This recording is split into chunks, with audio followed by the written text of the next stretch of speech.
Hello everyone, welcome back to Morgan's movie collection. Witness in the City from 1959 is a tight, tense crime thriller and a wonderful example of French film noir that also acts as a very interesting exercise in how a movie can manipulate you to sympathetically side with different characters at different times within a movie. I thought this was a wonderfully visually striking movie. I mean, rather interestingly, it's directed by Edouard Molinaro, who would in later years go on to direct La Cage aux Folles, which is the original French movie of the Birdcage with Robin Williams and Nathan Lane. I mean, this movie is light years tonally away from something like that. And really, who I think is the highlight of this movie is its cinematographer, Henri Decay, who would, he would go on to shoot Le Samouraï, which is one of the great French crime movies. Rather interestingly as well, in the same year, he shot Francois Truffaut's 400 Blows, which is, one of the great French movies, and certainly, one of the most influential of the French New Wave, which is quite interesting as well, given that this movie, Witness in the City, has an awful lot of past influence, as well as having a tendency sometimes to almost want to be part of that French New Wave. I think it's got a great jazz score as well, this movie, which again feels a little bit New Wave, doesn't it? I mean, in a way, it reminds me of another great Paris movie, because this very much is a Paris movie. In strict detail as well at times. This movie, I think, is obsessed with the city of Paris. It's shot entirely on location, or pretty much entirely on location as well, and for a lot of it centres around kind of the solidarity of a taxi company. So the details of Parisian streets are very, very important to this movie. But it does remind me, in its jazz score, of Paris Blues, with Paul Newman and Sidney Poitier and Diane Carroll and Joanne Woodward, which is obviously a wonderful Paris-based jazz movie. But, this isn't a jazz movie. This is almost a slow chase movie. In great noir fashion, it opens with a mistress's murder. It then goes to her husband avenging her death and killing the man who she was having an affair with. This all happens right at the beginning of the movie. And he is then witnessed leaving that murder scene by a taxi driver, who is our sympathetic, romantic lead of the movie as well, because, again, quite interestingly for a noir movie, this has a really genuine, sweet romance plot between this taxi driver, played by Franco Fabrizi, who is an Italian. I think this was an Italian and French co-production. And Sarah Milo as well, who is the female lead of the movie.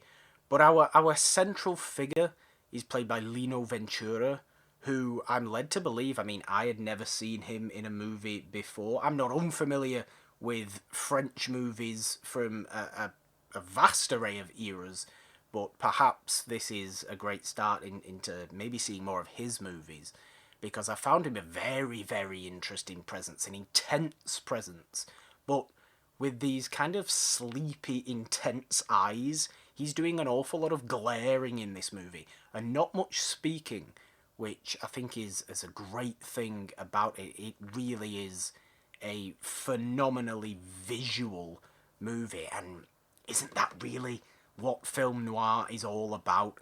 Heightening those visuals, having these massive shadows everywhere and really telling your story in a predominantly visual way.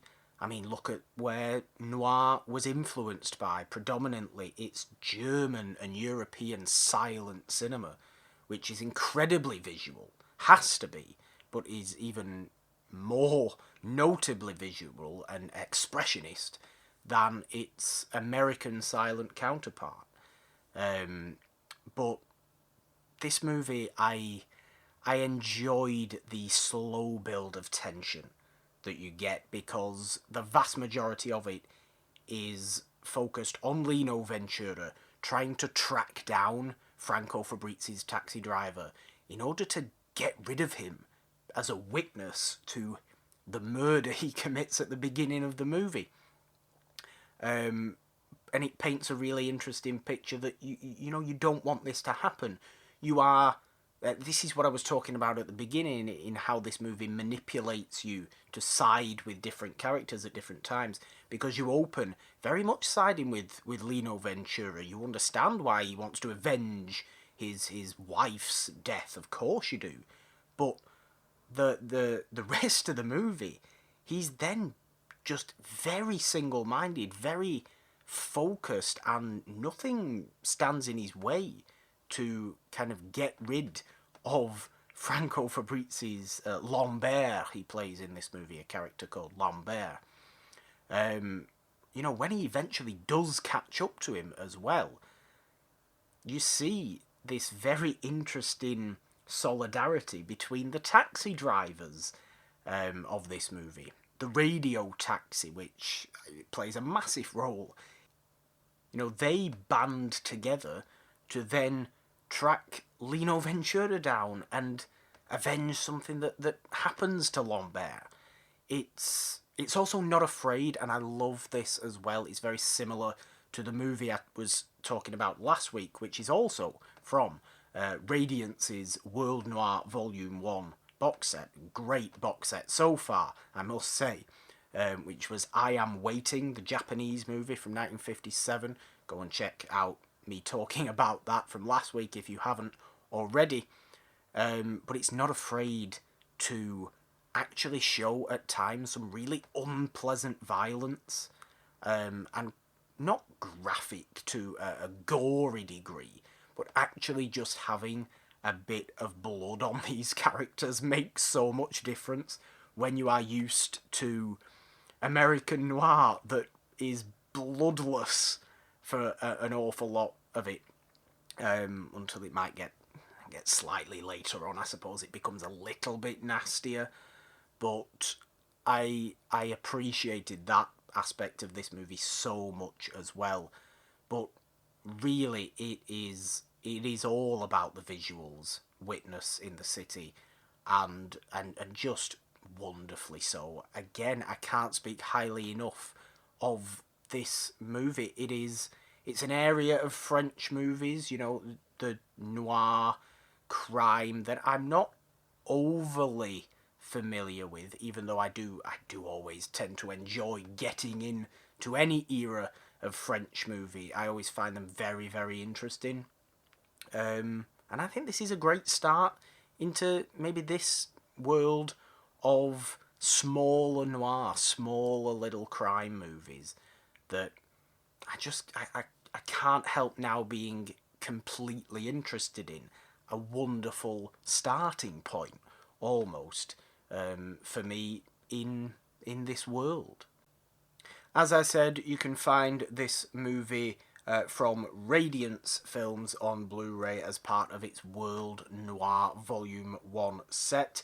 It is number 34 in the Radiance collection, and has, again, very interesting special features about this movie's place in the cycle of French noir, and what exactly French noir even means, because film noir, as it might sound a very French term, and it is a very French term.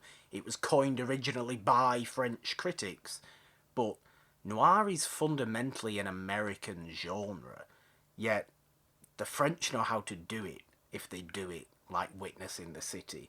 And I think that's made very clear by some of the features in this movie as well. And a great introduction there is on here, or an introductory piece speaking about all the little different insights of Witness in the City as well. But a great, great movie. So there we go. That is going to do it for this Morgan's Movie Collection. Subscribe, ding your notification bell on this YouTube channel. Check out the It's a Wonderful podcast feed on all major podcast platforms. And stay tuned for the next Morgan's Movie Collection video. It will not be very far away at all. Until then, au revoir.